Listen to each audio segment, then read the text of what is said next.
raw, uncut, and unapologetic. Welcome to Men Talking Mindfulness with your hosts John McCaskill and Will Schneider. Here we focus on helping men and those with men in their lives solve some of life's complex challenges through understanding the practices of mindfulness and how they can help.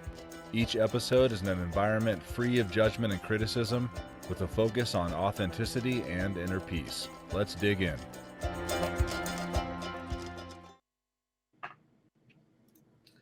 All right, failure. Failure has been one of the biggest teachers of my life. Failure has taught me lessons and given me experiences that no amount of money could ever buy.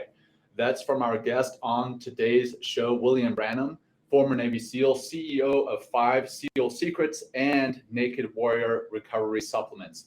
Hello, everyone. I'm John McCaskill. Welcome to Men Talking Mindfulness, or MTM, where each week my co-host, Will Schneider, and myself, we work to break down and demystify an aspect of mindfulness and make it meaningful to you. Today, we'll be talking with William Branum, and Will Schneider, my co-host, about the SEAL secrets, vulnerability, overcoming challenges, and growing and recovering. But first, I'm going to turn it over to Will for some announcements. Will, how you doing, brother? Great. Well, I'm doing well. Thank you so much. First announcement, everybody. It is John McCaskill's birthday over there. I think he's 45. So happy 45. birthday to our 45 to our co-host, John McCaskill. We'll have a little birthday celebration later in the show with William, who we're going to bring on in a moment. But first, a couple announcements. Hey, if you are looking to access, understand mindfulness, and deepen your practice of mindfulness, we still have openings for our Mindfulness Adventure Retreat in Durango, Colorado on September 16th to the 19th. This also includes, if you sign up for this retreat, a 4-week post-retreat integration program, which we're going to work virtually. So we're not just leaving you, dry with all these amazing epiphanies and insights from the retreat, but we're actually going to work for 4 weeks after the retreat so you can experience mindfulness on a deeper level and begin to weave it into your life. Instead of it being an idea, it actually becomes a way of being and experience for you. And also, hey, you need help managing your money? Long Financial Group is here to help you maximize your money and make it work for you. Head to longfg.com and set up a call with EJ and his expert financial advisors who have been helping their clients maximize their money for over 25 plus years. You actually might remember EJ. He's been a friend of mine.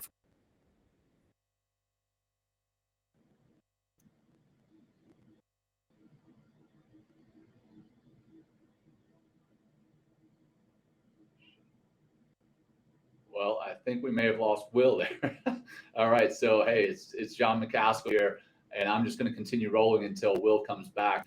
But hey, so what Will was covering was that EJ had been on the show. EJ Long, a financial advisor, we've had him on the show. Fantastic stuff. He's got 25 plus years in that world. Solid guy, and we'd love for you to, if you need help managing your finances, log on to longfg.com. So, all right, that said, we'll wait for Will to come on the show. We'll bring William Branum on the show now, and I'm going to go through your bio here. All right, let me go ahead and disconnect Will while he figures things out. William, welcome to the show. Thanks for having me finally. It only took like a year and a half to get on your show. Hey man, we're exclusive. We do, but it's I like it. Man. So what time is it out there in Hawaii? It's 6:40 right now. 6:40. Well, I totally planned on getting up earlier this morning, and I have no idea that my 5 o'clock alarm did not go off, or I just turned it off and don't remember it. So that's my excuse. The alarm didn't go off. The dog ate my homework. There you go. Well, hey, and there's Will back. He's back. So welcome back, Okay, Will. thank God. Oof. I know you're operating in a different place, so your connectivity may come in and out. But bottom line is I covered a quick down and dirty on Long Financial, brought William up on the show, and now I'm going to go through his bio. So William is a retired Navy SEAL and SEAL sniper instructor. He is the founder of Naked Warrior Recovery, a CBD company focusing on veterans. He is a public speaker and coach where he shares his 5 SEAL secrets and draws from his 26 years of experience in the SEAL teams to train CEOs and other high performers. From the battlefield to the boardroom, he teaches leaders how to lead like they are leading a SEAL team. He focuses on the culture of the organization to help turn employees into team members. So it's my birthday. All right. Let's get naked. Let's go. Yes, here we go. Whoa. Yes. Hold on. Do I have to do that too? My microphone will fall out of my shirt. Hold on. That's not the kind of naked we're talking about. So we should keep shirts on, William? Is that, you don't do this like when you do like CEOs, they don't get naked? No? Well, it depends what CEO we're talking about. Oh, okay. So we should, okay, I'm going to put my shirt back on. All right. Teamwork. Team player stuff. Yeah. All right. Well, we'll spare everybody the. All right. You guys are boring. I'm just kidding. Oh, I can't even hear you anyway. No. All right. Wait, where'd you go? There we are. Okay. Thanks, guys. After ripping our shirts off. Wow, you guys did that fast too. You were ready to get naked. Oh, I know. That was impressive. Right. So, hey. It's like you could have a whole nother career, but you got to slow it down, I think. Yeah. I've always wanted to do Chippendales. There's a cadence there. The cadence there, it has to be a little slower. I think. Right. I'm not 100% sure, but I'm.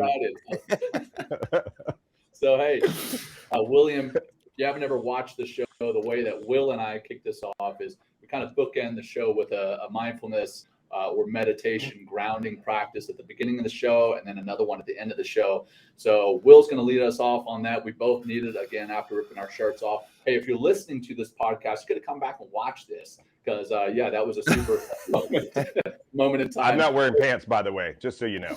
Oh, I do have pants on. Awesome. I'm going commando if that means anything. Okay. I'm just kidding. All right. Hey, Will, one almost down, brother.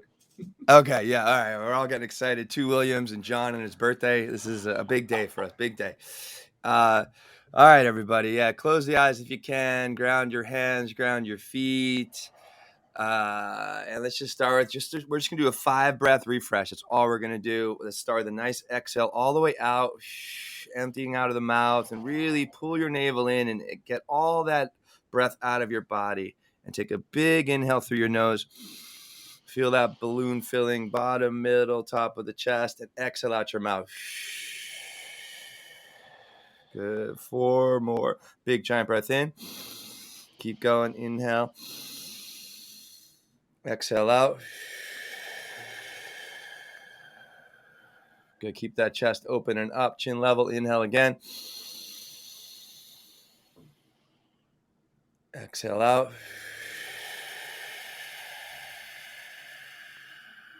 2 more. Big giant breath. Push it out.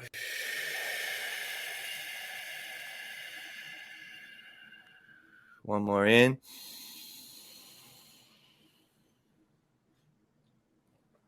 Exhale.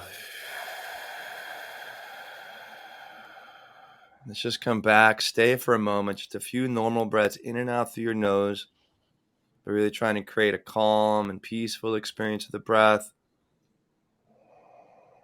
It's a way of getting into that deeper, calm, cooler, connected self just by slowing the breath down, being mindful of the breath, connecting to the breath, and using the breath as a tool for our transformation into peace, into more grounding, into that deeper connection to ourselves in this moment. And keep going. So I love using the breath and creating a peaceful inner environment. So maybe the world seems like more of a peaceful place. When we come back, opening our eyes, maybe some of those micro movements. William, I don't know if you should do some laps or something, to get woken up a little more. I don't know if you need that. William's come. You're in Hawaii, right, William? Just to be clear. Is that right? That's correct. In Hawaii. Yes, sir. Well, I am so happy that you're joining us from so far away. So thank you for being here. And let's jump right in. John, go for it, man. Or I can jump in. I have a question. I did a quick bio there, right, William? But, that's your professional bio. Let's get to know you a little bit better for the audience. Why don't you give us a quick once-over of basically who you are and how you came to be right here, right now, maybe going a little bit back into your childhood, your education, your family life, the Navy, and what you're doing since. Sure. Let's see. So I'm originally from a little town outside of Meridian, Mississippi. I was a very poor kid, free lunches and all that good stuff. A mediocre mindset. I've kind of discovered that I had sort of this mediocre mindset, which is interesting based off the job that we had and some of the things that I'm doing now. I didn't do that well in school, mostly because I can make all sorts of excuses. I didn't apply myself. I have ADD, which I found out later when I went to NICO later on in the Navy. I thought I was just dumb, but I always took the AP classes and things like that, mostly because that's where the pretty girls were. You gotta have no, it's got to be a reason for your education. So let's just make a good one. Heavily involved in the Boy Scouts. I was an Eagle Scout. Again, I was, we were poor, but the Boy Scout Association that I was a part of, I worked at the Boy Scout camp. And then there was a national jamboree, and they paid for me to go to this national jamboree. And when I was a kid, I always knew that I wanted to be part of some sort of elite military organization. Not really sure what that was. I watched, John Rambo. I watched John Wayne. He was a Green Beret in Vietnam. Chuck Norris was in a movie called Delta Force where they're shooting like rockets off of dirt bikes. That was cool. That was cool. I still haven't had a chance to do that yet. Yeah, exactly. So I've always had I always knew I wanted to do something like Last of the Mohicans was an awesome movie. I could never wrap my head around why guys would stand on the battlefield like Civil War style, just facing one another with muskets. I'm I want to be the guy that's off in the tree line, shooting people, kind of outflanking. And so that was always my mindset as a kid. And then I went to this national jamboree and I met this other kid who was yeah, I'm going to be an F-14 Tomcat pilot when I grow up. I'm going to go to the Naval Academy and I'm going to be a Navy SEAL. And I was like, oh, that's cool. What's a Navy SEAL? And he explained the whole thing to me. And I was like, yep, that's what I want to do. I came back from that jamboree. 2 weeks later, the Navy recruiter called my house and said, hey, man, have you ever thought about joining the Navy? And quite honestly, almost all of my family has been in the Navy. So I was like, hell no. I mean, that was what my internal monologue was saying.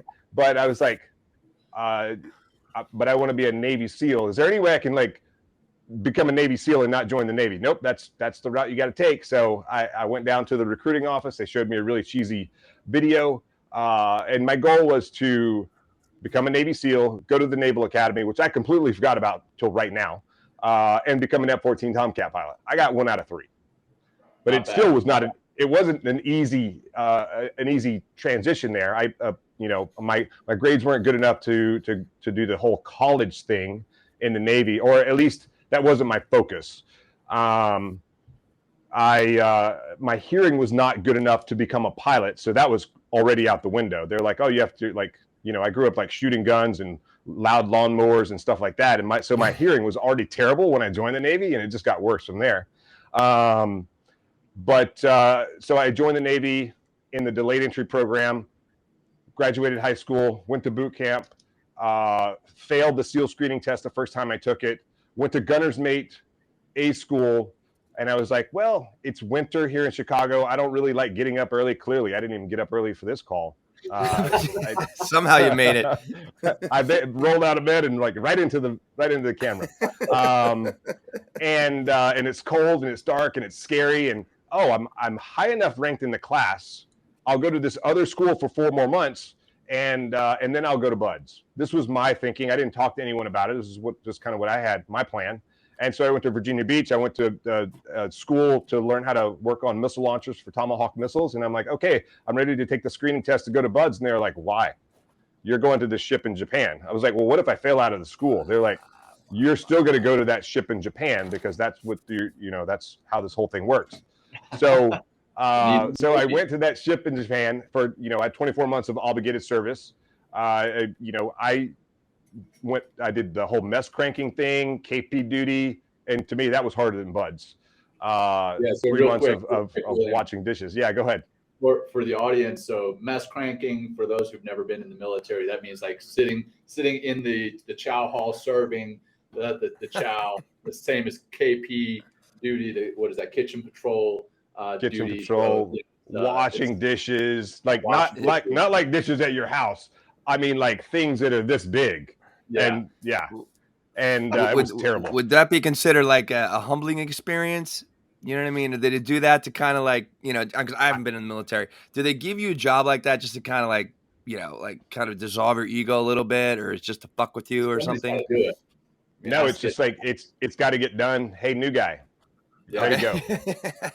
And rank has its privileges. There were guys that would show up, and I was like an E2. They would show up, and because of the school they went to, they got E4 out of their school, so they got to skip doing that stuff.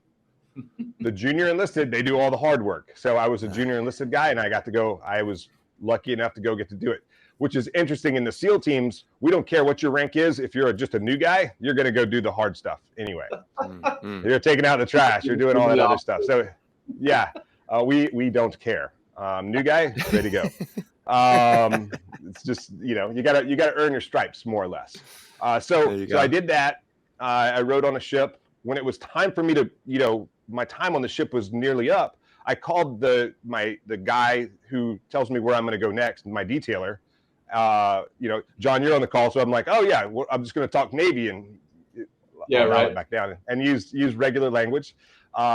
Who dictates where I go next? And he says, and I said, hey, I'm going to just let you know, this is a courtesy call. I'm being courteous to this chief or senior chief, and to let you know that I'm going to drop a package because to go become a Navy SEAL. And he was like, that's great that you want to do that. I appreciate the call, but you're not going to become a Navy SEAL. You did this. You went to the school for 4 months over here in Virginia Beach to work on that missile launcher system. That makes you too critical for me to let go. And so you're never going to go become a Navy SEAL. And I tried to use reason. I was like, well, what if I could go? What if I fail? Then you have me back. Or if you don't let me go, I'll get out. He was like, okay, get out. We'll see. And so he called my bluff. Yep. And so I continued to get like letters of recommendation, and everyone, like, people were supportive, but that one guy said, no, you're not going to go. And then one day the chief of naval operations came to my ship in Yokosuka, Japan. There was 15 or so ships in Japan. He only came to my ship in Yokosuka, Japan. And people were like, hey, you should ask him if he'll let you go to Bud's. And I was like, okay, what do I know? I'm like, and so he comes to the ship. We have a big C&O's call. This is my vision of the Navy, blah, blah, blah, whatever. Does anyone have any questions?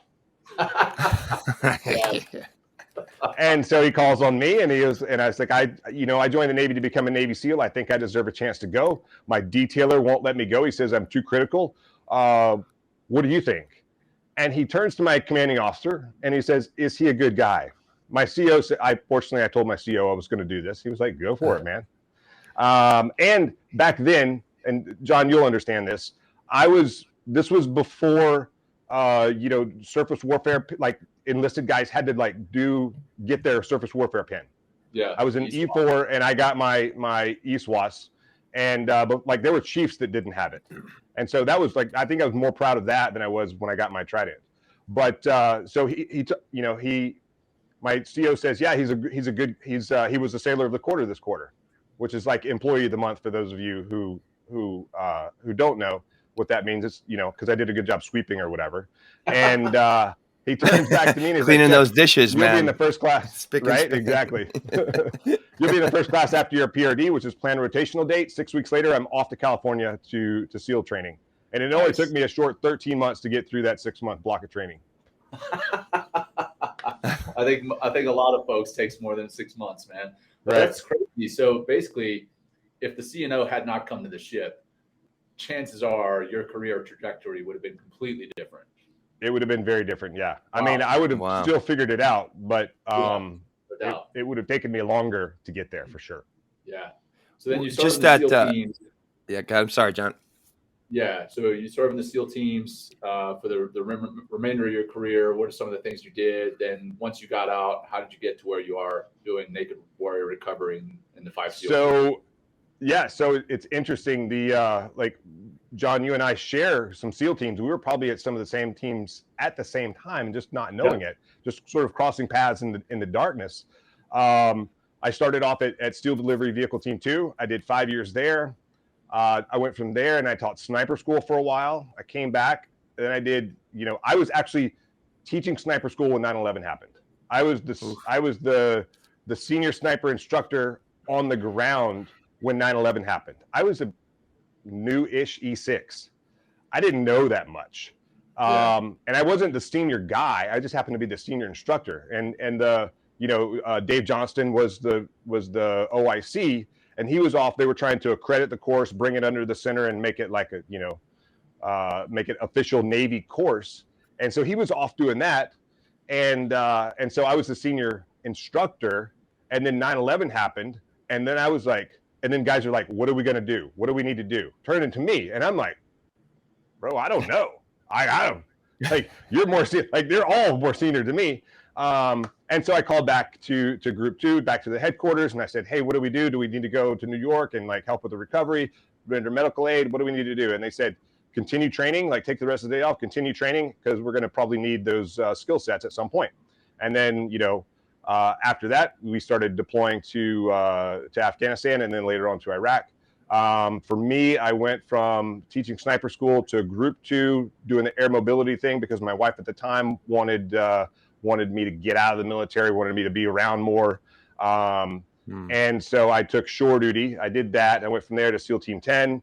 Actually, from shore duty, I deployed to Afghanistan in 2003. Which was great because, I got a lot of experience in close quarters combat, a lot of, kind of land warfare experience, a lot of ground mobility vehicle experience, which I didn't have coming from an SDV background. I knew how to do like 4 or 8 guys, from an SDV and do a lot of reconnaissance, a lot of sniper stuff. We didn't do a lot of like real SEAL team stuff. Again, William, for the audience. So the SEAL delivery vehicle, or the SDV, is what we still have them, but we're using different things now. But they're basically little submarines. It looks like a miniature submarine, but cool. You are not dry in them. You're diving in them. Inside of it is wet, and you're on oxygen. You're on a mask, or you're on some type of regulator the whole time. It's one of the few mission sets that the Navy SEALs and the Navy SEALs only do. The special forces, the Marine Raiders, the PJs, all the different special operations communities shoot, move, communicate, do some type of counterinsurgency, those types of missions. The SEAL delivery vehicle mission, that's the one mission that is very unique to the SEALs and the SEALs only. So real quick, sorry, just wanted to throw that out there. Yeah, no, it's all good. And a lot of times, like when I'm on stage, I'll have a picture up there and I'll try to explain what it's like to be in the back of one of those things, where you're like, you and 3 of your best friends are like, shoulder to shoulder, and then there's a wall here, and then there's someone in your lap, and then you have a regulator in your mouth, and you're trying to breathe, and you can't communicate. The only way you can communicate is like through a squeeze, and the way you talk to the people in the front is through this little light button right here. And so I use that to kind of demonstrate, like, when I talk about shoot, move, and communicate, or multitasking, or things like that, like communication always has to be 2-way, and it has to be clear and concise and easy to understand, 3 words or less, or no words at times, in order to get your point across. So, and a lot of that just sign language. Sorry. Exactly, just to get your point across. But it comes with working together and things like that. So I did that team. Then I went to SEAL Team 10. I was a platoon chief. I was the troop chief. I was the ops senior chief there. Then I went to WARCOM, to the headquarters, and then from there I went back to SDV out of here in Hawaii. And then I retired out of the headquarters here in Hawaii, where my last job in the Navy was I was the science and technology director, where I went out and found $16 million of other people's money to solve operational deficiencies that we had here in Hawaii. I helped create things from quantum cascading lasers to different kind of inflatable technologies to underwater communication systems, where we can communicate from underwater to over the horizon in different ways like that. So that was pretty cool. Then I retired, and this was a big struggle for me, as I was in absolute denial about retiring or not being in the military anymore. I was returning emails on my BlackBerry the day before my retirement date. And I'm like other guys are like, I'm out, peace out, I'm going to go do my thing. And I'm still like doing stuff. because I didn't want to leave. That's all I've ever known my entire adult life was the military. And so it was like when I stepped out of the military, it was like if you've ever seen the movie The Avengers where Thanos like snaps his fingers and half the world's population goes away. That's exactly what happened to me. That was like I lose, like in that instant, I lost my purpose, I lost my mission, and I lost my team. And I had a pretty badass purpose, mission, and team. It didn't matter where I was in the SEAL teams, whether I was on the team, in a platoon, at the headquarters, because I went from like bottom to top to teams across the board. And it didn't matter what my role was. I still had purpose, mission, and team. And so as soon as that day hit, I lost all of it. I was also struggling with some other things, like, some not so awesome relationships, maybe some occupational stuff that was going on. And so I would pretty much just drink myself to sleep at night. Or you can phrase it a different way, drink until I passed out. Who knows really how you phrase that or frame it. And I had heard about this molecule called CBD. Let me back up just a little bit. So I got out. I started my own kind of consulting company, helping companies navigate the military acquisition system. And what I found, I was pretty good at that, and finding other people's money. $16 million is pretty good chunk of money. Yeah. And helped a lot of companies out. And so my plan was to get out, find companies that had technology that the military could use that might meet some sort of operational requirement or operational deficiency, but maybe your technology isn't quite ready for prime time. I can help get it in front of the right people, help find sponsors, and then help find money to bring it up to, really to meet an operational need or gap. And what I found is I called myself a consultant, and so many companies were like, we hate consultants. Consultants are criminals. You can suck that. But then they're like, but you know what? We like you. So here, we'll make a deal. You can go and sell our widget. You can go sell this thing right here. And if you sell enough of them, we'll pay you a commission. Oh, so sales. You want me to just like travel around and like meet people, and you're not going to pay me, but if they buy it, you might pay me a commission. Like, well, that's not a very good business plan. That's great for you. That doesn't work for me. So I'm like, that's not how it works. Sorry. And by the way, your widget sucks. Like, we can talk about like making it better. Anyway. So I had to I was like, I actually did okay in that world, but I didn't like the grind. I wasn't prepared for so much like negativity, like coming straight in my face, because I was used to being successful and providing value everywhere I went from the military perspective. And now I don't have that military perspective anymore. Now I'm just a regular whatever. And I guess many other guys had come before me, and they were like taking a lot of money, but not providing the value. And so, so that was, that put more baggage, gave me more baggage to carry around. And then, I had heard about this molecule called CBD, and I was afraid to try it because it comes from marijuana. And that dangerous plant out there. Yeah, Lord. The wacky weed. and so I thought I wanted to try it. I'd heard a lot of stuff about it while I was on active duty, still before it was federally legal, and I didn't even know that at the time. But I knew I wasn't going to like risk my top secret clearance or the rest of my career to try it to like help me. And so eventually I got out. I was back in Virginia Beach, taking care of some business. I had lunch with a former teammate of mine, and I said after lunch, I was like, "Hey, I'm going to go see if I can find some CBD here in Virginia Beach, because maybe what you have in Virginia is better than what we have in Hawaii." Not knowing anything, and he was like, "If you want CBD, I've got some back at the house." So some companies gave him some bottles. He gave me a bottle, and maybe that night I slept a little bit better, and maybe I was a little less pissed off the next day. Not really sure, but I finished that bottle, not really noticing any any giant changes in my life. But when I did a little bit of looking back at where I was and who I was, is, I like to say that water boils at 212 degrees, and I was probably living my life at like 210 degrees. So it didn't take much for me to hit that boiling point. And so, but I noticed over time, I went from like 210 to 205 to 200 to 195 to 190, maybe 185. I got out of that red zone and more of kind of an orange zone. And just what I noticed is my fuse just got longer. And so and then I ran out and I started getting closer to that boiling point, and like aches and pains that I struggle with every day were like coming back more. And it was interesting. That wasn't the things that I noticed that were, I noticed that things weren't as bad, but I only noticed that when they started getting bad again. And so, and I was like, maybe CBD was like some sort of placebo thing. I have no idea. So I tried a different brand. I had similar results. I'm like, I want to be a part of this industry somehow. And so I was at a business conference. I met someone in the CBD industry, and I said, hey, I wanted her to hire me, because I'm still looking for my purpose, my mission, and my team.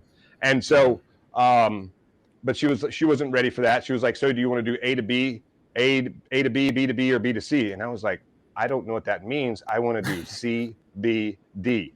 So she was like, okay, why don't you just start your own CBD company? And I said, I don't know how to do that. She said, you are a Navy SEAL. You can figure it out. And I asked her for my man card back politely, and she gave it back to me. To never give up again, I put it back in my pocket. And so I started researching the industry. I found it's very dirty. So our mission, so I was like, okay, I'll Google how to start a CBD company. And so, so I started Naked Warrior Recovery. Primary mission, highest quality CBD on the planet. I partnered with, extremely high quality suppliers. They were leading the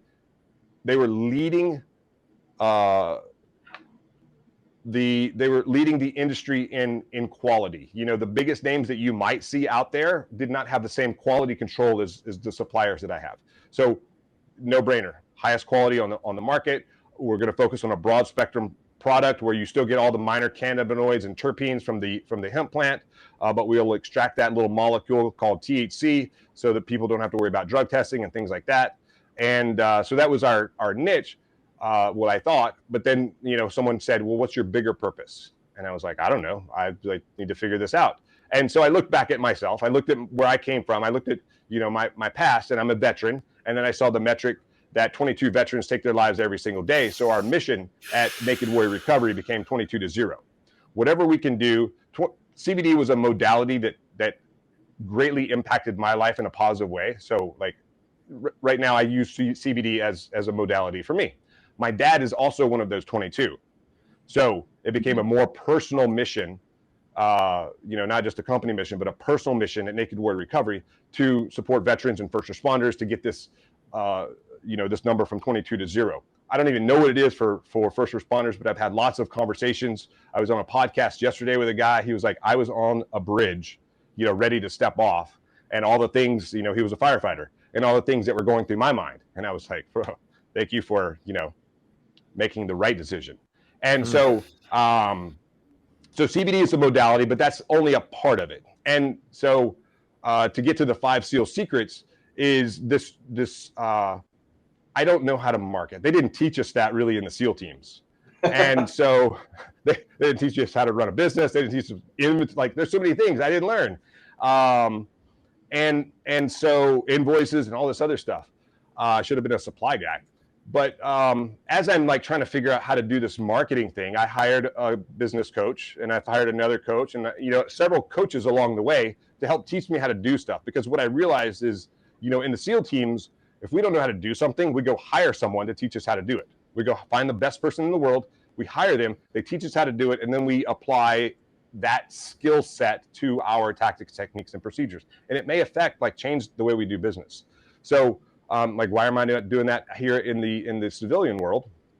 If it worked for us over there, I mean, income was an issue also with, because, military retirement is not very much money. It's like beer money at the end of the day. And so I'm going through these, different kind of business things. I'm trying to market, my product on social media, and then, Facebook deletes 3 of my accounts before I realize that CBD is an illicit product. I'm like, what, really? So I had to become more creative in the way that I put the word out. And so what I found is podcasts is a really good, one of my coaches was like, be unrealistic in the biggest name podcast to get on. And this was probably a year and a half ago. It was 2 years ago, actually. It was right after the first time I did the swim across the Hudson River.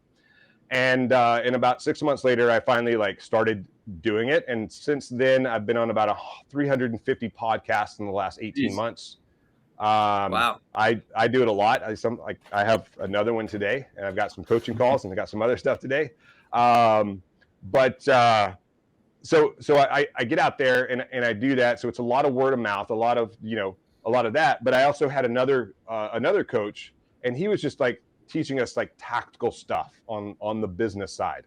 And he, at some point he said, everyone in this, and he kept asking me, do you do coaching? I was like, no one, what do I need? What are people going to get from me? And so that started this whole other like rabbit hole that I kind of did a deep dive in, because at some point, my coach was like, everyone in this group needs to have a signature presentation. It's a presentation. It's like your TED Talk.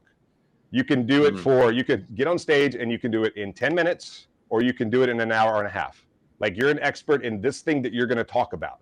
And so I already kind of had this get naked mindset idea out there, where I would talk about like, what get naked to me was all about, like taking off my ego, taking off this baggage that I'm carrying around, taking off this armor that I'm wearing when I go into combat every single day in my personal life, taking that off, becoming, exposing myself, becoming vulnerable, so that I can actually find the healing that I need in order to move forward in life and start to grow again, and like, uncover these festering wounds so that you can actually apply medical aid. And so, so that was the thought process behind it. And so I was like, well, why don't I turn it into an acronym? And so the way I did that is I was going to do Get Naked all as an acronym, but it came kind of long, and I couldn't shove it all into 10 minutes. So I just did Naked. And so, and because, in the military, we like our acronyms, because they tell a lot of stuff. Just a little bit. And so Naked. So it's like, okay, it's the way I came up with it. I was like, words that start with in, and like like, what do I want my message to be, until I crafted the message. And so, Get Naked is about taking action. But Naked stands for, the N stands for never quit. The A stands for accept failure. The K stands for kill mediocrity. The E is expose your fears, and the D is do the work. And so now every time I find an opportunity to get on stage or go speak to a company, I do that, and hopefully get paid a little bit for it as well. But I've also turned that into somewhat of a one-on-one coaching program that I do now for CEOs, entrepreneurs, different leaderships in organizations. And I'm going to start doing maybe some group coaching as well. Yeah. Right on, man. So that's how I got, it was like not a straight path to get where I am today. If you'd, like a year and a half ago, if you'd have said, hey, you're going to be coaching and you're going to be standing on stages talking about getting naked, I would have said, you've been smoking some funny stuff over there. But, like it's funny, like my entire life, never have I ever wanted to be in sales. Never have I wanted to be a public speaker, and never have I wanted to like coach people through stuff. Because I'm like, what do I have to offer? The whole imposter syndrome. Yeah. And so now that's all I want to do. All I want to do is I want to stand on stage and speak. All I want to do is coach people to get them better, so they can build their teams into, bigger, making more money along the way, improve their personal lives and their professional lives, and sell CBD to help veterans, first responders, and anyone else that's out there that is looking to get a little more control over their anxiety or pain. Nice. Well, congratulations for getting to this point. I mean, because you started this story. Oh, absolutely. I mean, I just feel, the passion coming out of you right now. And it took a lot, it's how long have you been out of the service? 4 years. Yeah. Okay. So 4 years. So so it sounded like, kind of stumbled the first 2 years, and the last 2 years you started taking action, right? Which is actually part of, your acronym here, which we're going to dive into. But then it's like, and then I can feel it, right, John? I'm sure you can feel it. Everyone listening right now, you can feel the passion or the purpose. You can feel the mission. Now you have a team as well. And you're working from this place of service, trying to help people. I mean, so again, just congratulations. It's beautiful to see you make this transition, and not fall victim to, alcohol or be one of those 22, which, John and I have had other veterans on the show, and John himself, like, struggling with that transition period. coming out of the service after like decades of being in the service. It's not the easiest thing to do. So again, last time, congratulations on that. And where should we get, John? Let's, I think, I want to break down those ingredients, but I thought it'd be nice just for our audience to talk about or to hear, like, why is vulnerability mindset and actually living it, like, why is it so powerful? And also maybe start with why is vulnerability like so scary for most people? I thought would be in your experience. Is that for me or for John? No, I'm sorry. That's for you. And that's for you. I'm sorry. That's for Will. Yeah, that's for our guest. Sorry. So I think, for me, I've never, I say I grew up like kind of with a mediocre mindset, but I also had this mindset of like, I don't want to, I was picked on a lot as a kid, I think. I don't want to appear weak in any way, like mentally weak, physically weak, or anything like that. And then I joined the SEAL teams. Again, you don't want to show weakness there because they could eat you for lunch. It's also, but there's also a good part of that where you have, these young guys like me as an older senior enlisted guy. I would still try to beat the young guys in everything that we did. In part of that was holding them accountable, bringing them up to whatever level I was at. But also, if I ever slipped, they would hold me accountable very, very quickly. And so that was, I think that's a great culture to have in an organization where you're bringing one another up and you're holding one another accountable to meet the mission and meet the expectation of that everyone expects of you. And it wasn't until, and I'm not gonna say his name, but I remember there was a senior enlisted guy in the teams that was like, "Hey man, I'm struggling with some stuff, so I'm gonna go to a shrink and talk to him about it." And I was like, "You're gonna die. You're never gonna operate again. They're like gonna like take your clearance. You're screwed." And it didn't happen that way. It was, he had a very good reputation in the teams, and he was operating again. And I was like, "What happened?" And so that was my first real like glimpse into someone being vulnerable and saying, "Hey, I need help," like raising my hand. And what I found over time is it takes so much more courage and bravery to ask for help than it does to just sit there and wallow in your own mess. So it's interesting. And then, I still struggle with that. I'm much better now about asking for help or asking to come on a show or whatever. Normally I would never not really do that, but I've had to take my ego off a little bit and ask for help. And someone said once upon a time, I think it was on a, what's that, like online, it was an app on your phone, community space. It was only audio. I forgot the name of it. You guys know Clubhouse. Clubhouse. Yeah. So I was on a Clubhouse channel and there was a girl that was like a mindfulness something person. And she was like, "So how do you feel when someone asks you for help and then you can provide them value?" And I was like, "I feel pretty good." She was like, "So why are you robbing that joy from someone else helping you?" And I was like, "Dude, why you got to be like that?" Yeah, it's a great shift. So it's something that I always go back to and I think about, like, it's okay to ask for help because you're actually helping someone by asking for help. Yeah. And you're helping yourself. And then ultimately you're going to be better for it. And the people that you work for or with, or the people that work for you are going to be better for it as well. So, I mean, I don't really understand why vulnerability has always gotten such a bad rap when the benefits of it and showing it are so huge, personally, professionally, for you and for those that you surround yourself with. It's incredible what it can do. And I think some of it also is, who do I trust? Like there's a trust factor that goes into being vulnerable as well. Like I'm not just going to be vulnerable to anyone. Like I have to trust you in order for me to be vulnerable to you. And so I'm also part of an organization called Man Made, where we help men become men again. A lot of times on that kind of vulnerability side is if you I think some of the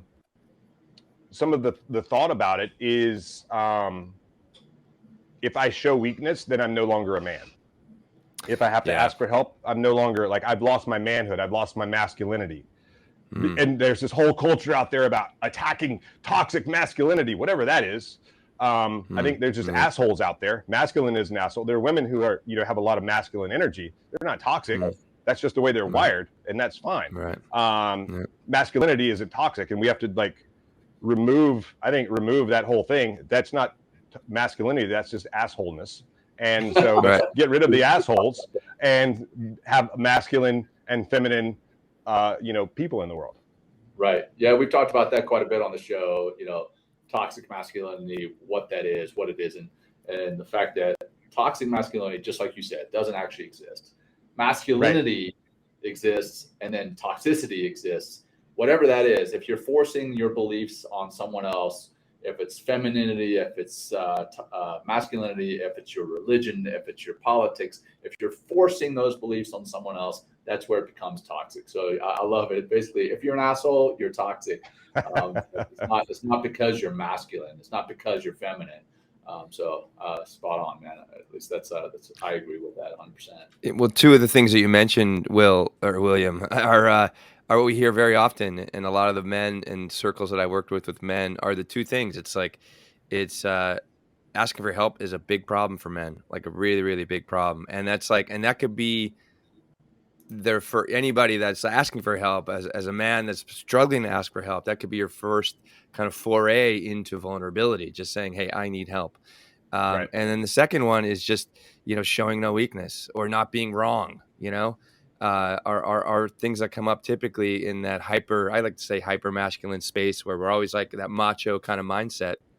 We're like, show no weakness, always be wrong. And then, even when you are wrong, just fight to prove that you're right, even when you're wrong. It's insane. But let's go, let's get a little deeper into your 5 ingredients, if you will. And just to go through them again. So naked, NAKED. So it's never quit, accept failure, kill mediocrity, which I really enjoy, expose your fears. And the last one is do the work. In never quit, I'm just going to quote you say, this is a part of the SEAL's creed. I will never quit. I persevere and thrive on adversity. How helpful was this mantra, going through buds and in combat, and when everything else is and seemingly kind of goes wrong, like to kind of access more of this never quit attitude. And so please, if you could fill us in a little bit. So that SEAL creed did not exist when I went through SEAL training. It didn't exist until we started deploying. Guys were coming back from combat. They were getting in trouble, DUIs, bar fights, whatever. And so a group of leaders, officer and enlisted, went out to San Clemente Island, and they're like, what do we stand for? What are our ingredients in the SEAL teams? And so now guys coming out of buds, they know this, by heart, verbatim. And so again, kind of when I was like looking back, like, what is my message? What do I want it to be? And I want it to resonate from my background as a SEAL, to take those lessons and share them with other people. I just went through the SEAL creed and was like, what can I extract from there that really represents what we're talking about with these 5 SEAL secrets and getting naked? And so, but yeah, that whole never quit, it's, everyone talks about never quitting. Everyone talks about don't quit, just keep going, whatever. No one ever tells you how to do it. Yeah. And so what I say is I say, take this thing that you're trying to do, whether it's whether it's a project, a program, you're starting a company, you want to get a degree, you want to whatever, create small victories. And that's the trick is to create these small victories along the way.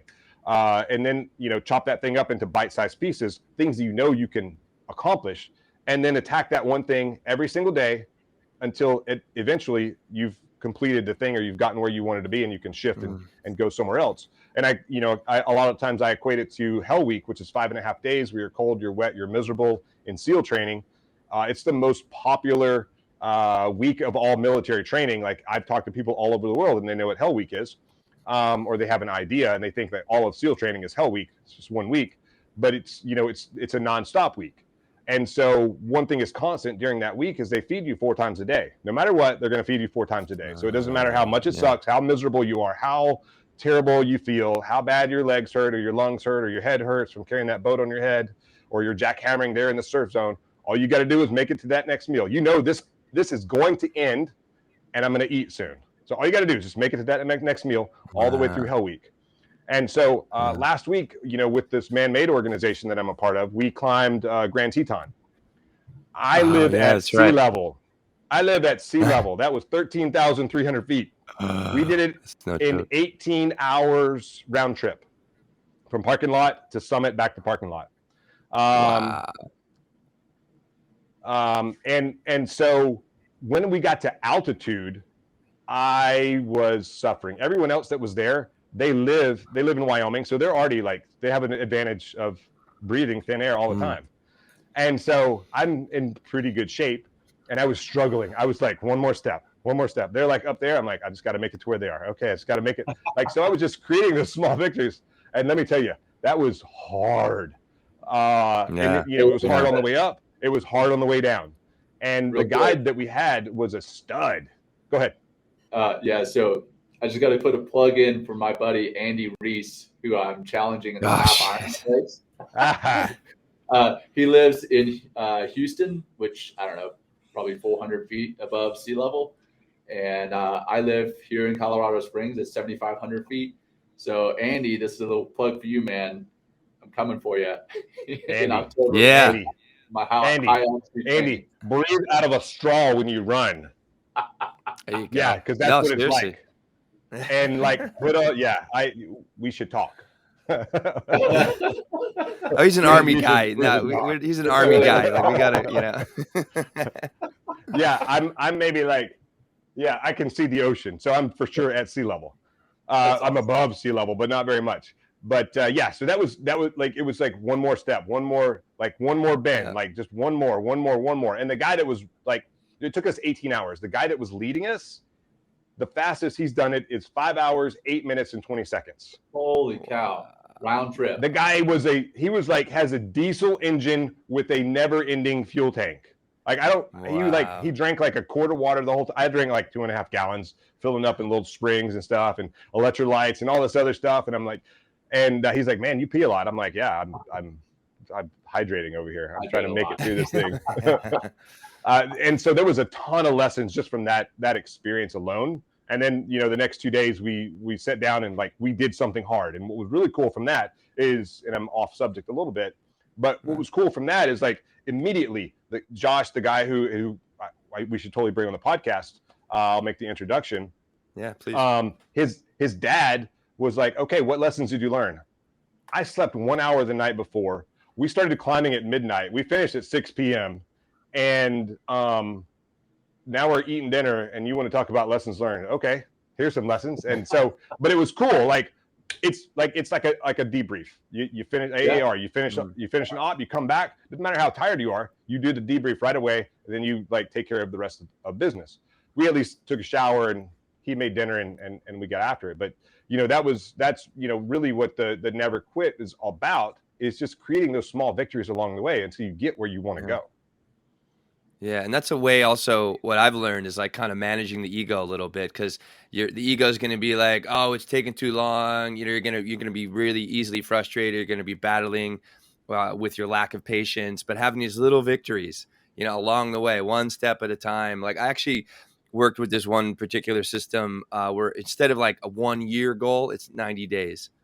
And you can definitely manage and be more strategic and feel more satisfied working in this 90-day paradigm instead of something like a longer year. I mean, you can still work for that year, but you can chunk it and reverse engineer into 90 days, 3 months, and even getting more granular into the month, into the week. And then after that week, put all that time in and you go back and kind of reflect on what you've accomplished, right? And it just it keeps you motivated. So I like that, these little steps, these little moments of accomplishment, just to kind of keep that mojo going and to keep yourself motivated. So awesome. I love the never quit in Naked. John, we'll go to the next one, or you want me to jump in on that? Let's talk about accepting failure, and how important that is, that A in Naked, accepting failure. So 100%. Yeah. So like you read at the beginning of the show, failure has been the biggest teacher of my life. You can tell me how to do it, and I can go do it, and I'm not sure if that's quite right. I got to try it my way to make sure. or there's so many other ways that I failed. Failure is a good thing. I was talking to someone about this one day, and she was like, most people try to hide their failures. I put my failures on a wall, like one of these plaques. Like, there's so much failure in like the knowledge and the stuff that is going on behind me. Like, failure is what equals success. I look at failure as like creating this foundation. You have this wall that you're trying to get over. I failed. Pretty soon, the foundation is so deep, I can just hop over the wall, or it's a rung in the ladder. It's however you want to kind of think about it, whatever meme you can make out of it. Those failures, like, I am not a naturally gifted athlete. I'm not naturally smart. Nothing in my life comes from natural gifts. Like the guy that took us to the top of the mountain and back, he has natural gifts, but he also feeds into those gifts and makes them better. I got none of that. I'm just like struggle the whole time. All right, fail. Oh, dude, I did it. And people are like, oh, you like that was so easy for you. No, let me show you where I started. Like, it's been 4 years for me to get to where I am today. Failure, success. I mean, there are different levels of success. But I mean, I think it's, like, for me, kind of going back to that small victory, when you guys were like, okay, we got time for you in 3 months. I'm like, okay, awesome.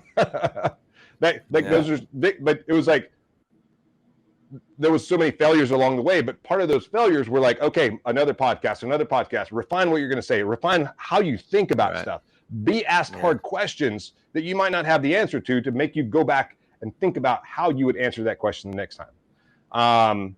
But failure, like 100%, is by far my biggest teacher, hands down. And I think like combat swimmer, like when you dive underwater and all you have to navigate where you're going to go is a compass, a depth gauge, and a watch. The watch is to tell you how long you've been swimming in a certain direction, and you know how hard you kick. And so if you don't trust the things that the tools in your hand, you're going to fail. And so I had to fail a lot before I would actually trust that compass is telling me exactly where I need to go. Like, follow the compass. Don't do your own thing. Do the path that's set there in front of you.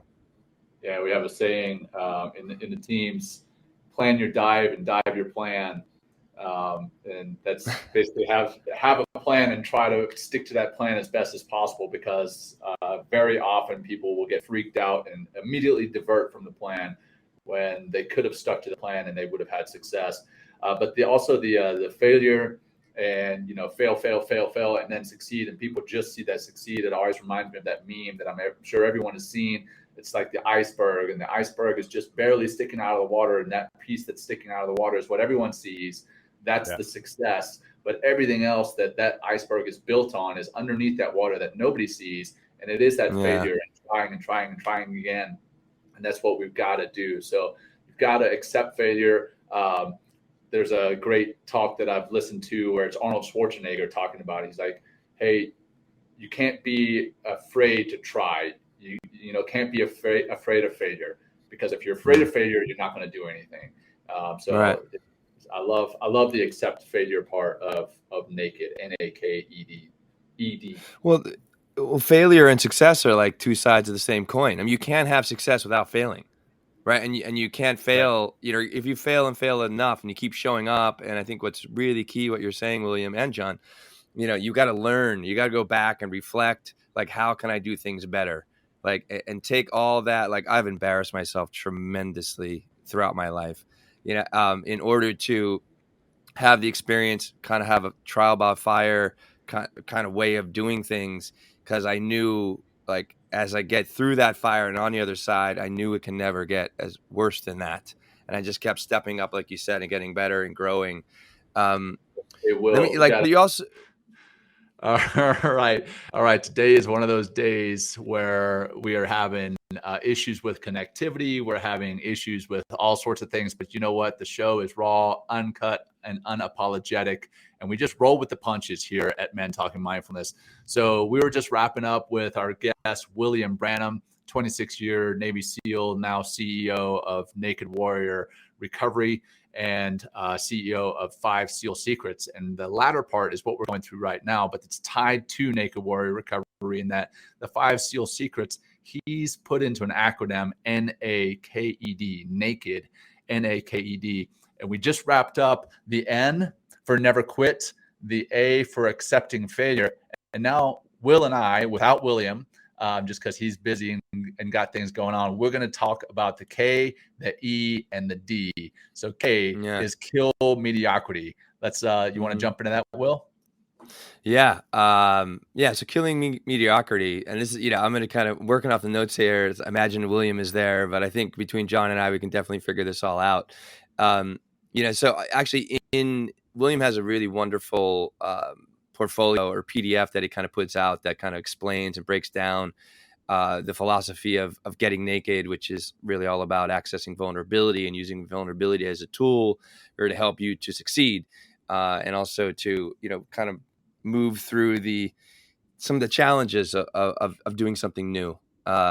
So in Kill Mediocrity, he states in this PDF, we are surrounded by mediocrity every day, which I've definitely have experienced that. And I'll ask you, John, and maybe we can figure it out between the two of us. This is my question.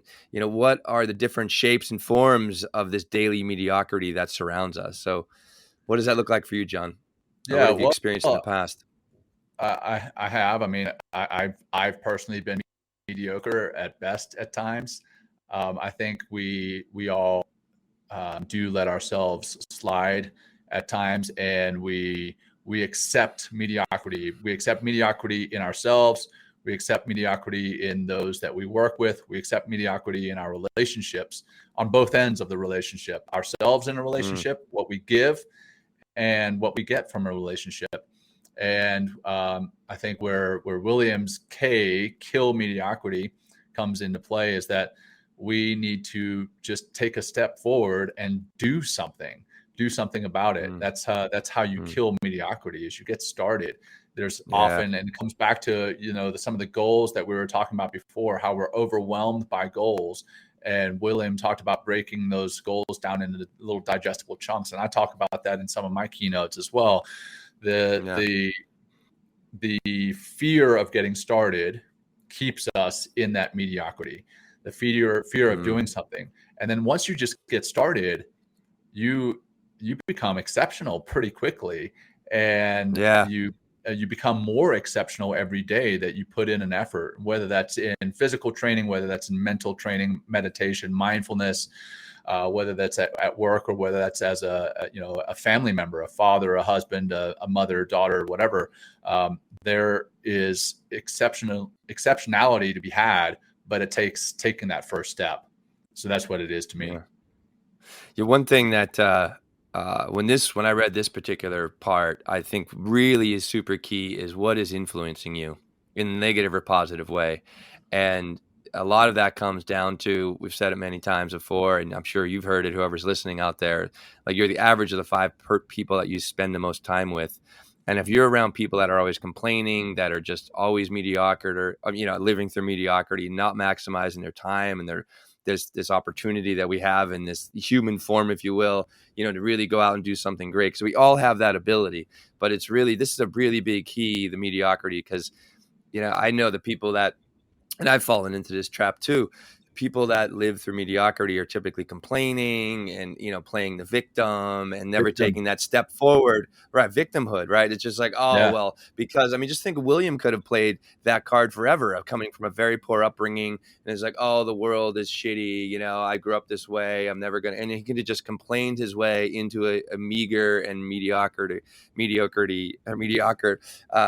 existence. But instead he took some first steps. He started to ask for help. He needed to ask for a lot of help. John and I needed to ask for a lot of help in order to get where we are today, and also accessing that aspect of vulnerability, which is, it is such a powerful resource, that vulnerability, and then taking that step forward and asking for that help. One thing that helped me, John, was getting very clear about who, and William talked about this, who you can trust, right? Who can you trust, right? That is going to hold you accountable to say, I'm going to get up at 6 o'clock in the morning and go for that run, or I'm going to get up at 6 o'clock and write 1,000 words for my book.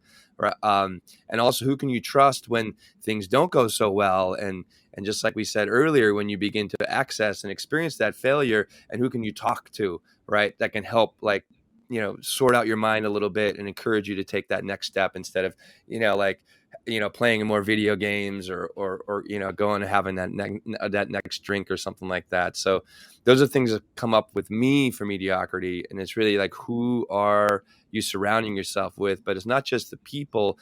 It could be like, what media are you continually intaking? Is it just like fun doom scrolling and like wasting your time with that? Or are you like using these devices like YouTube? Like I watch surfing and basketball videos and wonderful animal stuff. My Instagram is tailored to continually inspire me and motivate me and get you out and see great things. And you can use those tools and manipulate the algorithm to work for you instead of you working for it. So yeah. Should we go to the next one, John, or anything you want to kind of follow up on that? Nope. I think you nailed it, man. That's good. And some of the stuff I think we're going to talk about that we could talk about in Killing Mediocrity can still come up in the other last two letters of the NAKED acronym. E is for exposing your fears. And William in his document says the best way to expose and overcome them is to do things that scare you. And I know many people have said, hey, do at least one thing every day that scares you. I mean, I remember the first few episodes that we did of Men Talking Mindfulness, doing it live scared me. And even today, right, as we were kind of fumbling through the tech problems that we were having at the beginning, and then we had some tech problems in between. Hey, that scares me in a weird way, right? Hey, but we do it anyway. Being scared and doing it anyway, that's courage, not the lack of fear. And I know Mark Twain has said that, or something to that effect. But I tell my little girl, my 5-year-old little girl, when she's scared of doing something, she says, something to like, I'm a coward. And I'm like, no, being scared doesn't mean you're a coward. And the fact that she knows that word at 5 years old is sad, but she does. And I'm like, hey, being scared is normal. That's totally normal. But overcoming that being scared, that's where you really become brave. And she's overcome, being scared of a whole lot of things through her 5 years of life. And I know she's going to overcome a lot more throughout her life, just as we have. But that's where I think we've got to expose our fears on a regular basis, attack fear. And Stephen Kotler even talks about this in The Art of the Impossible, about how powerful fear can be. Now, there's, sometimes fear is there for a reason and it keeps us alive. So you don't want to just like go jump off a cliff or something because you're scared of it. That'd be stupid. You gotta do things that are within reason. But there's also fear can guide you to great things. But you got to expose those fears. Yeah, well, even coming back to William's story, like how he stood up for himself in front of, asking, I don't know what level this guy was, but chief of naval, like this is no small role. I mean, this is like a big dude, right? That's the senior man or woman in the Navy. And he's the guy that answers to the president, right? He's the top of the top. On the Joint Chiefs. Right? So that is the Navy representative on the Joint Chiefs of Staff. The CNO. Wow. And then he stood up and be like, look, I want to be and like in front of everybody, I want to be a SEAL, right? And that's him, getting one thing, the acronym I really like to help people understand what fear is. It's FEAR, false evidence appearing real, right? So much of it's in our head. So much of it is the fact that maybe we've been told, no, we can't do this, can't do that, a lot of our lives. And it's like, what if you start, like you said earlier, John, having fear be your guide? Right? Joseph Campbell says where your struggle is where your treasure lies. And if you begin to identify those things that fear you and then kind of break them down into smaller chunks, like if your public speaking it's been shown or researched, that is the second greatest fear to death for people. Yeah. Right. Yeah. And if you just start, say just to break, what it takes to be a public speaker is just like doing a little presentation for your family members, You're right, standing up and giving 5 minutes, and then maybe it's a larger group and a bigger group, and maybe you're actually shooting videos or something like that on something you're passionate about and putting it out there in the world, and just taking these little steps and realizing as you take these steps and get on the other side, it's like, wow, that fear was bullshit. Like it was like that could hold you in a place for decades or years, and then just taking that little step or taking those little, like the baby steps to take bigger steps later on. Fear doesn't seem like it's such so consuming. What was the acronym there again for fear? False evidence appearing real. FEAR. I love that because fear itself is not a thing. It's not real. No, it is only driven by the thought of your future. It's driven by anxiety over what may happen, which a lot of the time it doesn't happen that way. So I love that acronym, but I also like the fact that fear and trying to overcome fear, again, courage isn't the lack of fear, but it's overcoming fear. Overcoming fear comes from living in the moment, in the here and now. And that's how, mindfulness is so important. It helps you to live in the here and now and realize that a lot of the anxieties that we have are because we are fearing the future that may or may not ever actually happen. Yeah. Yeah. And the feelings and like, it could be the embarrassment and all the stories and the ideas that or the imagination we put into our head of what it can look like it's all just a mental construct, right? Driven by emotions, driven by just who we're used to being instead of accessing and literally taking a step forward to what we want to be. And that's when, you can really have a whole domino effect that you're just like snowballing. Oh my God, like what else can I overcome? What else can I do? Can I dig a little bit deeper and take a bigger step? And it just becomes like almost a game in some ways. So, and one thing that I do, John, for fear, it's like when I'm scared of something, I go first. When somebody's like, hey, he wants to go first, I'm like, oh, fuck, dude, don't want to do this, but I'm going to go first, and just stepping forward like that and putting yourself on the line. It's just like, boom, boom, like you just, I don't know. That's one thing that I learned, that just stepping forward first instead of waiting to be last or something like that. So, that's often where people hide. Is they hide behind everybody else, and by stepping forward, even when you don't want to, you are exposing your fears. You're doing the E in naked, right? So let's go to the D. All right, so NAKED, naked. Never quit. What is it? Never quit. Accept failure. Kill mediocrity. Expose your fears, and we're now at the D. D is for do the work, and in the teams, in the SEAL teams, have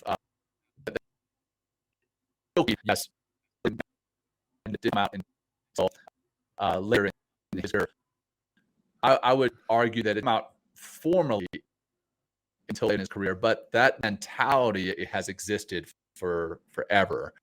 And there's a saying that we have in the SEAL team, and William breaks this down in his 5 points. Earn your trident every day. The trident is the little emblem that we wear on our chest. It's everywhere. It's on every book these days. Like that's written by a Navy SEAL. Every movie, you probably know what it looks like. But you have to earn that trident every day. And by earning that trident, what we mean is you got to wake up in the morning and attack the day, do the work. And we also have another saying, and this is on a board at BUDS. BUDS is the SEAL training that we all go through, basic underwater demolition SEAL training. There's a board that says the only easy day was yesterday. Yeah, I love that. It sounds kind of silly, but it's true, or at least it's a mindset in that, hey, yesterday is gone. Yesterday's gone. Today's the only one that exists, and yesterday is easy because it's done. No matter how hard yesterday was, it's done. So now yesterday is easy, and that's the only easy day. Every day moving forward is tough. Let's see. We got looks like William may be back. Let's see. I'm seeing chat here from our EA in the background. I don't see him though. That's all good. Anyway, I'm just going to keep continue. going about continue. Do the work, Yeah. And it's like, what he also says is like, I was getting, my question for him was, can you elaborate on, doing the work seldom has instant gratification. And this is something that I feel it has always kind of been part of our existence, like that kind of that need for instant gratification.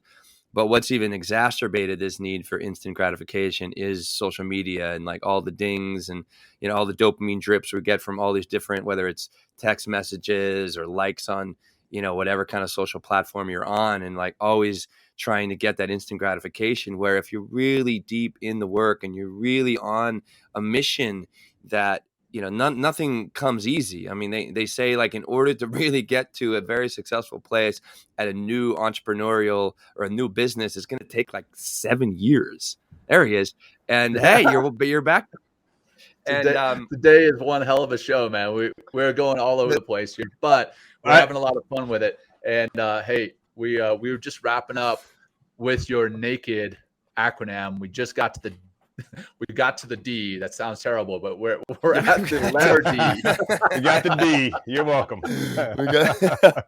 Well, here's my question, William. Welcome back. Thank you. If I can, yeah. So, hey, you guys were doing a great job, by the way. I was listening and I'm like, I don't know how to get in. Hello, can I get it back in? Oh, perfect. Well, thank you, William. I appreciate that. So here's my question to you. And I was kind of speaking to it. I love to hear your take on this. Obviously, it's like, you say in your PDF, in your as you describe what naked means, can you elaborate on doing the work seldom has instant gratifications, and why does instant gratification kind of fuck us, if you will?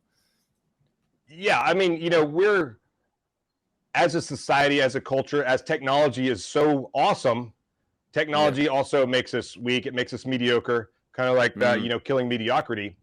And we get used to like kind of the TikTok mindset. We get used to that instant gratification. You can order, ice cream from Amazon and have it delivered to your house in 2 hours or less, or whatever. Like we have this thing, that we like carry around, and it can do all sorts of great stuff for us, but it also makes us weak. It makes us just like entitled. And that entitlement is, one of the things that will destroy us as a society if we just continue going down that road. There's Maslow's pyramid of hierarchy, and we all live at the top. And when we're at that top, there's only one place to go, is down, if we're not careful. So we have to continue to do that work to stay at the top. If you want to stay at the top, you got to continue to do the work. It's like, what I was talking about earlier, like climbing that mountain, you got to keep going all the way to the top. There's no instant gratification. It would be awesome to just be dropped off at the top. And I was like, dude, I'm up here, I'm looking down at helicopters. I'm looking down at birds. Like, only time I'm ever this high up, is when I'm jumping out of an airplane. So no one wants to like do the work to get to the top of the mountain.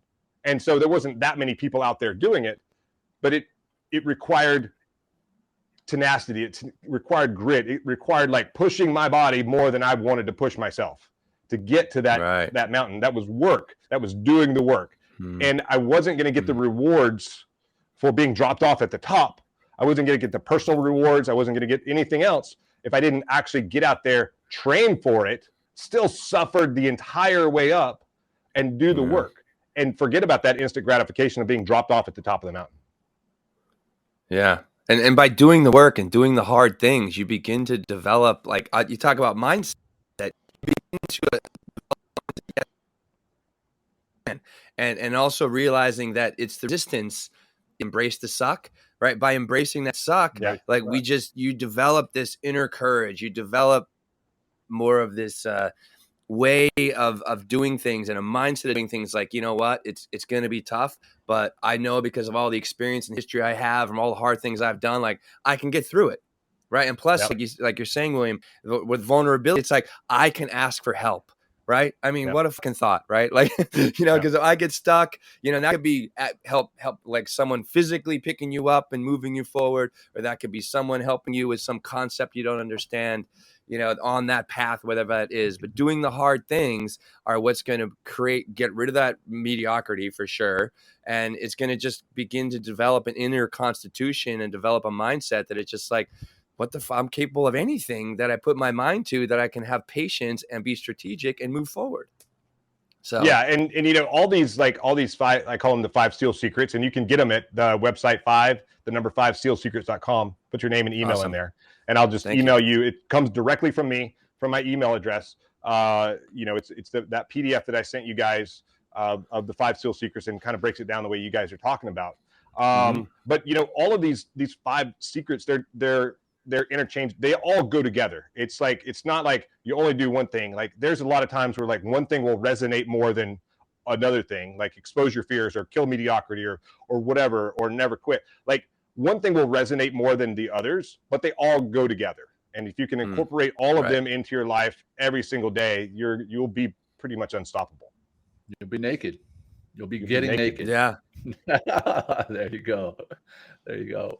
Well, hey man, I've really enjoyed this show, even with all the snafus. But hey, we are getting naked right here on this show by, you know, flexing and rolling with the punches and having a lot of fun with it and growing from it. So William, thanks so much for being here with us, man. How can people find you? I know you just told us about the 5 SEAL Secrets website. How can people find you or find out more about your speaking, your Naked Warrior recovery, if they want to know more? I think for speaking and all that other stuff, go to 5SEALsecrets.com. Again, just put your name and email address in there. But if you're interested in CBD, go to nw-recovery.com. Someone hijacked my website last night, like that homepage. It was weird. Like, really? It was like Japanese, like a shirt with a bunch of Japanese writing. I was like, what is this? And then it went away. nw-recovery.com. I'm on Instagram and LinkedIn and Facebook. I don't do a lot on there. I post, my main platform is Instagram, because I just had to pick one. But I post, you know, across everything from Instagram to LinkedIn to TikTok and Facebook. Same sort of stuff. Again, don't we have a discount code? I think I gave you guys a discount code once upon a time for CBD. It might have been MTM 20 or something like that. Yeah, I don't remember off the top that sounds right. So you can, and I think that's 20% or so savings. We'll make sure that the correct code is in the show notes when we publish this. Awesome. And we're like live on like 52 different channels right now. MTM 2021. There you go. Even though it's 2022, we'll just keep it 20. That's how long it's been for me trying to get on here. Well, I mean, exactly. You mentioned setting your goals very high, and you know, setting your goals on the best podcast. And this is it, right? This is where you set your goal. It was this 100%. Podcast that you were referring to. Yeah, 100%. It took a long time to get here. Top of the top. And I'm like, can't we do the bro thing and get here earlier? Nope, we're growing. We're like, no, dude, we're exclusive. And I'm like, that's awesome. I'm so stoked for you. Can I sneak in there for something? I'm asking for help over here. Let's wrap it up, man. We'll wrap it up. Like I said, we bookmark the show with a practice. We end it with a practice, or start it and end it with a practice. So hold on, before we do that practice. Yeah, really quickly. Will. Yes. Did you sing Happy Birthday yet? No, we haven't. We got to do it. You ready, William? Here we go. Ready. Happy birthday to you. Happy birthday to you. Happy birthday, dear John McCaskill, Navy SEAL Commander. Happy birthday to you. Men Talking Mindfulness. There you go. Yes. There you go. Happy birthday, John. Happy birthday. That was something. That was something else. That's why you let me. That's why I had to get back in. I'm like, I don't know how to get back in. Yeah. I was texting on the back end, John, like, yo, William, we need to fucking do birthday for John. Happy birthday. Oh man. So I'm not sure if I'm in the right mental.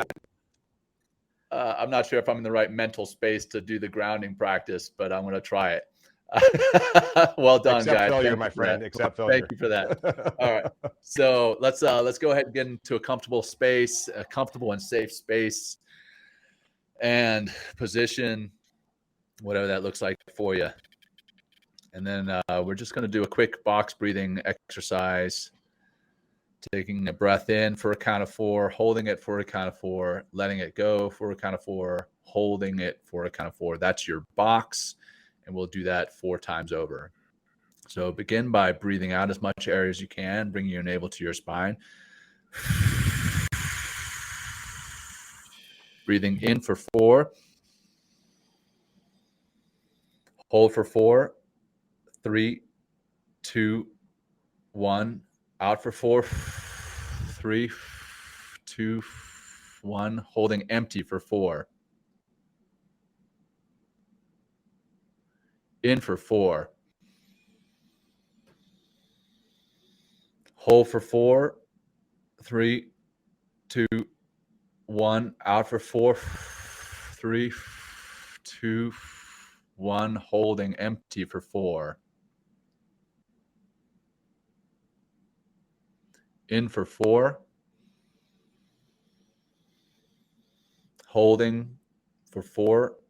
3, 2, 1. Out for 4. 3, 2, 1. Empty for 4. 3, 2, 1. Last one. In for 4. Hold for 4. 3, 2, 1. And letting go for 4. 3, 2, 1. And empty. 4, 3, 2, and 1. And start to bring yourself back into this space this time, and move your head around, stretch your neck, and blink your eyes open if they were closed. And that is a wrap. Again, William, thanks so much for being here, man. Even with all the tech glitches, that was we 100%. worked through it. Hey, thanks for carrying the water when I had to step away. And Oh, yeah. No worries, man. Absolutely. Well, it's been a pleasure. And for our listeners, thanks for bearing with us as we kind of splice these 2 shows together, and we make it happen. We make it work. And again, also for our listeners, if you did listen, if you watched, hey, please share this show with others who may benefit from it. Share William's websites and his companies. He can help you out if you're a corporate team. He can help you out if you're an individual with the Naked Warrior recovery supplements. So check that out. And please share the show. Until next time, Will, you got anything else? Your end? You know what? Hey, if you need some financial help, longfg.com, our boy EJ Long out there. So make your money work for you. Hit up EJ Long and find out what you need to do in order to make it happen. And William, I really appreciate you coming. And all this, 4 years later, you're going to make a massive contribution to the world. Such a pleasure. And we'll have back sometime, man. Awesome. So thank you, everybody, for much. listening. And peace, everybody. Have a great one. Peace.